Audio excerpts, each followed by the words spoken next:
अजीब लड़की, डरावनी कहानियां। रमकलिया, जी हाँ, यही तो नाम था उस लड़की का। 16 वर्ष की रमकलिया अपने माँ बाप की इकलौती संतान थी। उसके माँ बाप उसका बहुत ही ख्याल रखते थे और उसकी हर मांग पूरी करते थे। अरे यहाँ तक कि हमारे गांव जवार के बड़े बुजुर्ग बताते हैं कि गांव क्या पूरे जवार में सबसे पहले साइकिल रमकलिया के घर पर ही खरीद कर आई थी।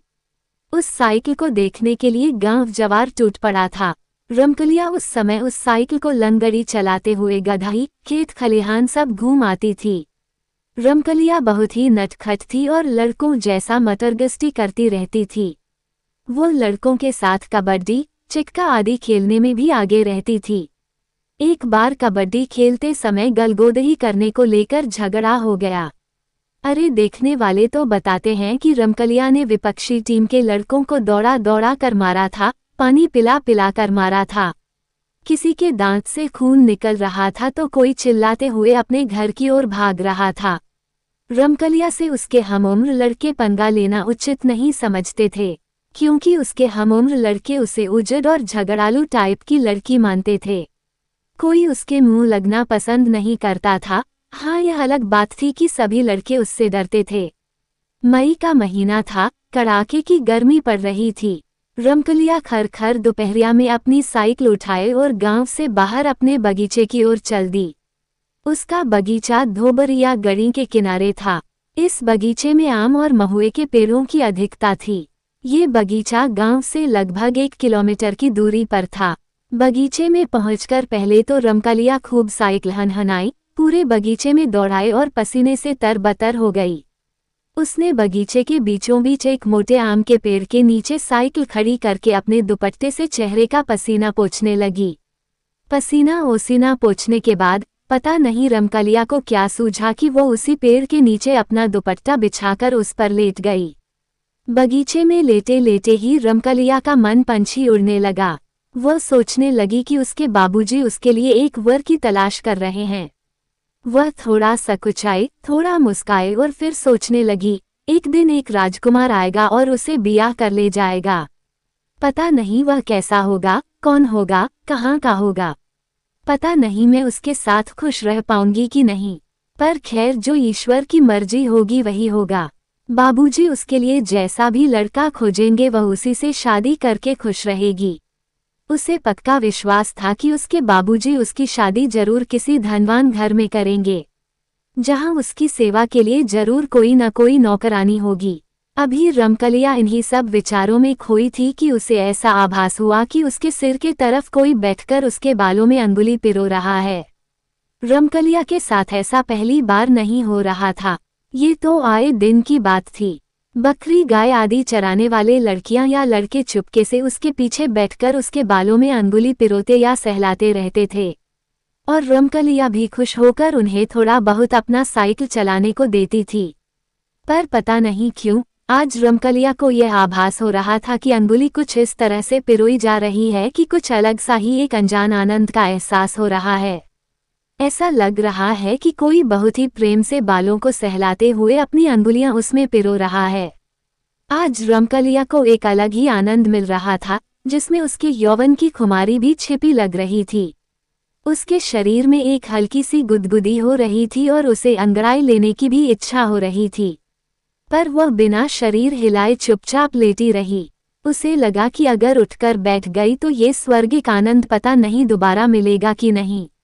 उसने बिना पीछे मुड़े ही धीरे से कहा कि 10 मिनट और ऐसे ही उंगलियां घुमाओ तो मैं 1 घंटे तक तुम्हें साइकिल चलाने के लिए दूंगी। पर पीछे से कुछ भी आवाज नहीं आई, फिर भी रमकलिया मदमस्त लेटी रही। उसे हल्की हल्की नींद आने लगी। शाम हो गई थी और रमकलिया अभी भी बगीचे में लेटी थी। तभी उसे उसके बाबूजी की तेज आवाज सुनाई दी, रामकली, बेटी रामकली, अरे कब से यहाँ आई है? मैं और तुम्हारी माँ कब से तुम्हें खोज रहे हैं। इस सुनसान बगीचे में जहाँ कोई भी नहीं है, तू निडर होकर सो रही है। रमकलिया ने करवट ली और अपने बाबूजी को देखकर मुस्काए। उसके बाबूजी उसे घर चलने के लिए कहकर घर की ओर चल दिए। रमकलिया उठी, साइकिल उठाए और लगड़ी मारते हुए गांव की ओर चल दी।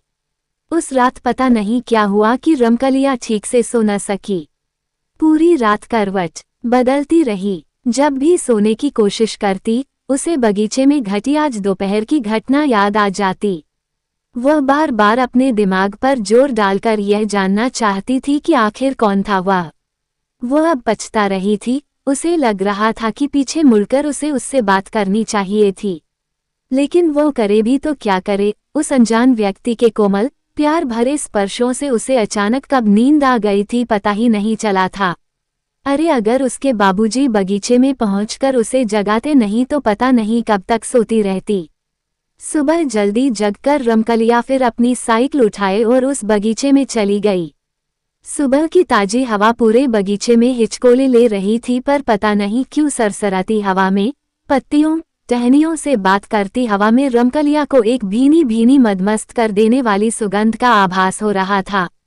उसे ऐसा लग रहा था कि आज पवन देव उसके बालों से खेल रहे हैं। वो लगभग 1 घंटे तक बगीचे में रही और फिर घर वापस आ गई। घर आने के बाद रमकलिया पता नहीं किन यादों में खोई रही।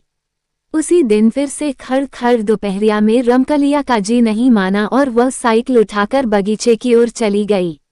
बगीचे में 3-4 राउंड साइकिल दौड़ाने के बाद फिर रमकलिया एक आम के पेड़ के नीचे सुस्ताने लगी। उसे कुछ सूझा। वो हल्की सी मुस्काई और अपने दुपट्टे को अपने सर के नीचे लगाकर सोने का नाटक करने लगी। अभी रमकलिया को लेटे 2-4 मिनट भी नहीं हुए थे कि उसे ऐसा लगा कि कोई उसके बालों में अंगुली पिरो रहा है। वो कुछ बोली नहीं, पर धीरे धीरे अपना हाथ अपने सर पर ले गई। वो उस अंगुलियों को पकड़ना चाहती थी जो उसके बालों में घुसकर बालों से खेलते हुए उसे एक सुखद आनंद की अनुभूति करा रही थीं। पर उसने ज्यों अपने हाथ अपने सर पर ले गई, वहां उसे कुछ नहीं मिला, पर ऐसा लग रहा था कि अभी भी कुछ उंगलियां उसके बालों से खेल रही हैं। रमकलिया को बहुत ही अचंभा हुआ और वह तुरंत उठकर बैठ गई। पीछे सर घुमाकर देखी तो गजब हो गया। पीछे कोई नहीं था। उसे लगा कि शायद जो था वह इस पेड़ के पीछे छिप गया हो। पर फिर उसके मन में एक बात आई कि जब वह अपना हाथ सर पर ले गई थी तो वहां कुछ नहीं मिला था, फिर भी बालों में अंगुलियों के सुखद स्पर्श कैसे लग रहे थे। खैर वह उठकर खड़ी हो गई और पेड़ के पीछे चली गई, पर वहां भी कोई नहीं। अब वो बगीचे में आसपास दौड़ लगाई, पर से कोई नहीं दिखा। फिर वह अपने साइकिल के पास आई और तेजी से चलाते हुए गांव की ओर भागी। उसे डर तो नहीं लग रहा था, पर कहीं ना कहीं एक रोमांचित अवस्था जरूर बन गई थी, जिससे उसके रोंगटे खड़े हो गए थे। आज की रात फिर रमकलिया सो न सकी। आजकल उसे अपने आप में बहुत सारे परिवर्तन नजर आ रहे थे। उसे ऐसा लगने लगा था कि वह अब विवाह योग्य हो गई है। वह बार बार शीशे में अपना चेहरा भी देखती। अब उसमें थोड़ा शर्माने के गुण भी आ गए थे। बिना बात के ही कुछ याद करके उसके चेहरे पर एक हल्की मुस्कान फैल जाती। पता नहीं क्यों उसे लगने लगा था कि उसके बालों से खेलने वाला कोई उसके गांव का नहीं, अपितु कोई दूसरा सुंदर युवा है, जो प्यार से वशीभूत होकर उसके पास खींचा चला आता है और चुपके से उसके बालों से खेलने लगता है। फिर उसके दिमाग में कौंधा की जो भी है वो बहुत शर्मिला और साथ ही फुर्तीला भी, क्योंकि पता नहीं कहाँ छूमंतर हो गया कि दिखा ही नहीं। रमकलिया के दिमाग में बहुत सारी बातें दौड़ रही थीं, पर सब सुखद एहसास से भरी, रोमांचित करने वाली ही थीं। अब तो जब तक रमकलिया अपने बगीचे में जाकर 1-2 घंटे लेट नहीं लेती तब तक उसका जी ही नहीं भरता। रमकलिया का अब प्रतिदिन बगीचे में जाना और एक अलौकिक प्रेम की ओर कदम बढ़ाना शुरू हुआ। एक ऐसा अनजाना नासमझ प्रेम जो रमकलिया के हृदय में हिचकोले ले रहा था। वो पूरी तरह से अनजान थी इस प्रेम से, फिर भी हो गई थी इस प्रेम की दीवानी। पहली बार प्रेम के इस अनजाने एहसास ने उसके हृदय को गुदगुदाया था, एक स्वर्गिक आनंद को उसके हृदय में उपजाया था। एक दिन सूर्य डूबने को थे। चरवाहे अपने गाय भैंस बकरियों को हाँकते हुए गांव की ओर चल दिए थे। अंधेरा छाने लगा था। ऐसे समय में रमकलिया को पता नहीं क्या सूझा कि वह अपनी साइकिल उठाए और बगीचे की ओर चली गई।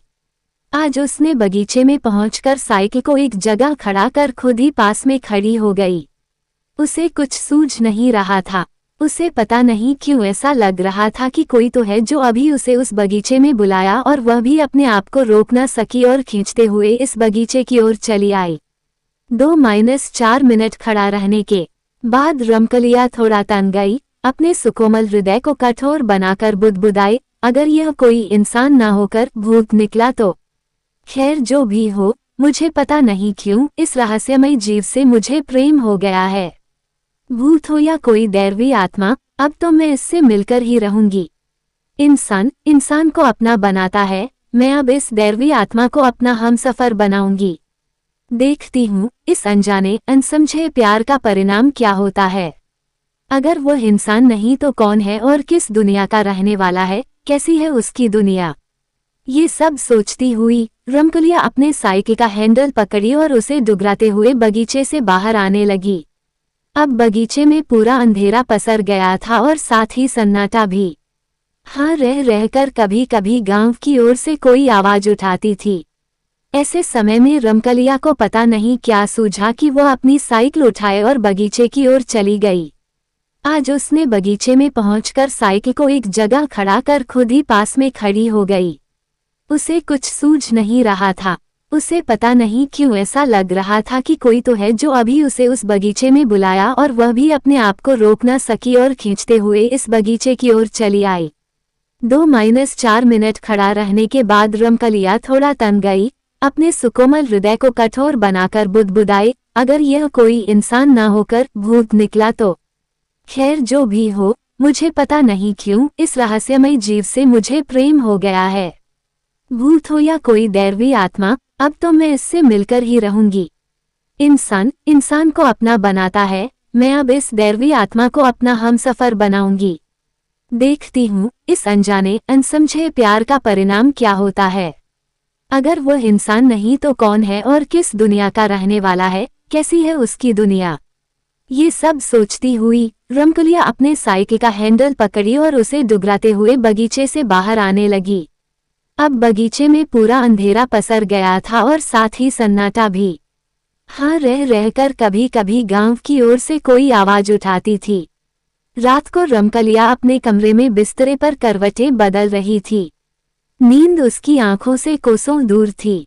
एक अजीब सिहरन गुदगुदी का एहसास हो रहा था उसको। उसे कभी हंसना तो कभी रोना आ रहा था। तभी अचानक उस कमरे के जंगले से एक बहुत ही तेज डरावनी सरसराती हवा अचानक कमरे में प्रवेश की। बिना बहती हवा के अचानक कमरे में बैठी इस डरावनी हवा से रमकलिया थोड़ी सहम गई और फटाक से उठकर बैठ गई। उसकी सांसें काफी तेज हो गई थीं। वह धीरे धीरे लंबी सांस लेकर अपने बढ़ते दिल की धड़कन को भी काबू में करने का प्रयास किया। तभी उसे ऐसा लगा कि कोई उसके कान में हौले हौले भारी आवाज में गुनगुना रहा हो, बढ़ती दिल की धड़कन कुछ तो कह रही है, मैं तेरा दीवाना जलता परवाना हूँ, तू क्यों नहीं समझ रही है। इसी के साथ उसे लगा कि वह सरसराती हवा उसके बिस्तरे के बगल में हल्के से मूर्त रूप में स्थिर हो गई है, पर कुछ भी स्पष्ट नहीं है। अचानक उसे लगा कि वही बगीचे में वाले सुकोमल हाथ फिर से उसके बालों के साथ खेलने लगे हैं, उसे एक चरम आनंद की अनुभूति करा रहे हैं। वह चाहकर भी कुछ न कह सकी और धीरे धीरे फिर से लेट गई। अरे ये क्या, उसके लेटते ही ऐसा लगा कि उसके कमरे में रखी एक काठ कुर्सी सरकते हुए उसके सिरहाने की ओर आ रही है। वो करवट बदली और उस काठ कुर्सी की ओर नजर घुमाई, तब तक वो काठ कुर्सी उसके सिरहाने आकर लग गई। फिर बिना कुछ कहे एक मदमस्त अलहड़ प्रेमांगना की तरह अंगड़ाई लेते हुए, सांसों को तेजी के साथ छोड़ते हुए वह फिर से चुपचाप बिस्तरे पर लेट गई। उसके लेटते ही वह सुकोमल हाथ फिर से उसके बालों से खेलने लगे। वो एक कल्पित दुनिया की सैर पर निकल गई।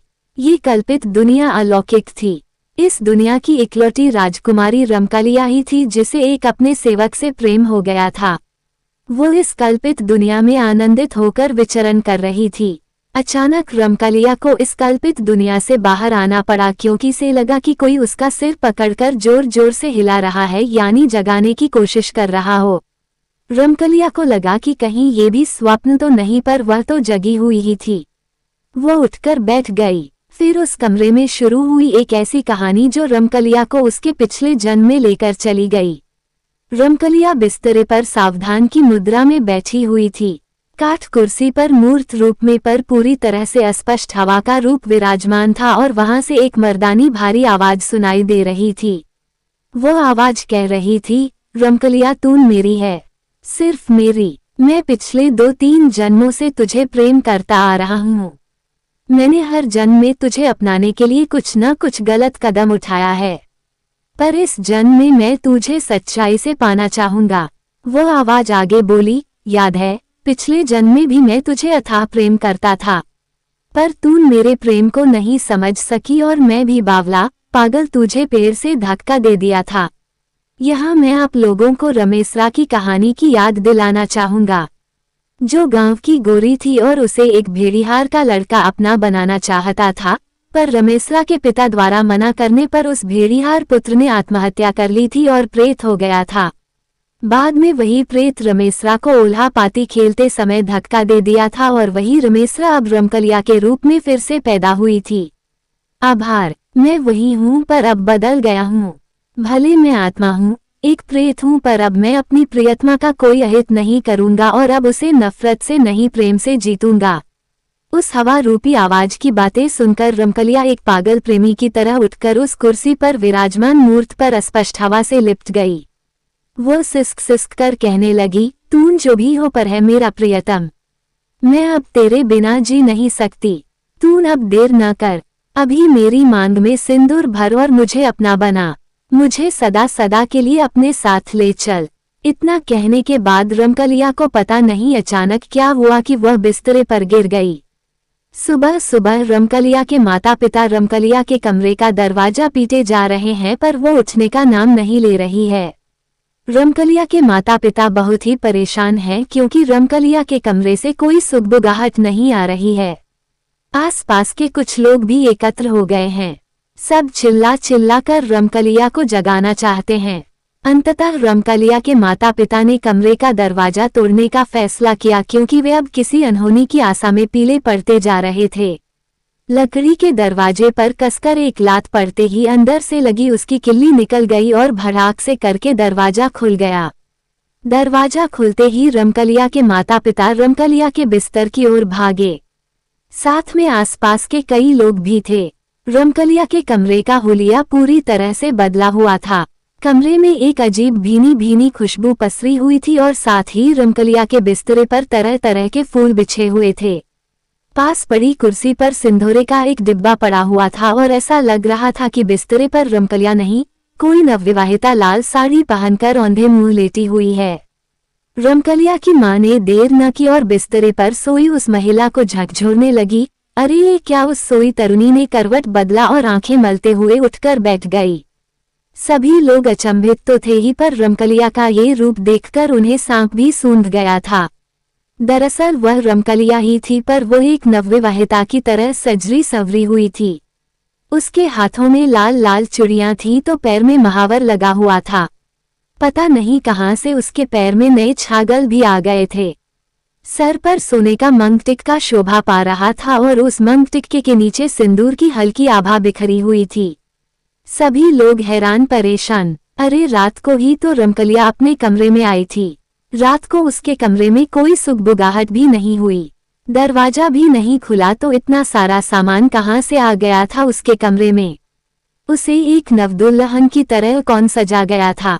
क्योंकि उसको जिस तरह से सजाया गया था उससे ऐला लग रहा था कि कोई 8-10 महिलाओं ने 2-4 घंटे मेहनत करके उसे सजाया है। रमकलिया के माता पिता परेशान थे कि उनके घर में इतना कुछ हो गया और उनके कान पर जू तक नहीं। रमकलिया बिस्तरे से उठी, उसके चेहरे पर हल्की सी मुस्कान थी। वो अपने कमरे में स्तब्ध खड़े लोगों विशेषकर अपने पिता और माता की ओर देखने लगी। वह धीरे धीरे चलकर अपने माता के पास गई और उनके गले लग गई। उसने कहा कि माँ, मैं अब विवाहिता हूँ। इसके बाद भी उसकी माँ कुछ बोल न सकी। सभी लोग आश्चर्य में डूबे। धीरे धीरे यह बात गांव क्या पूरे जवार और जिले में फैल गई। लोग रमकलिया के गांव की तरफ आते और सच्चाई जानने की कोशिश करते, पर गांव के लोगों की सुनी बातों पर अविश्वास से सिर हिलाते चले जाते। जी हाँ, उस रात उस प्रेत ने रमकलिया से विवाह करके उसे सदा के लिए अपना बना लिया था।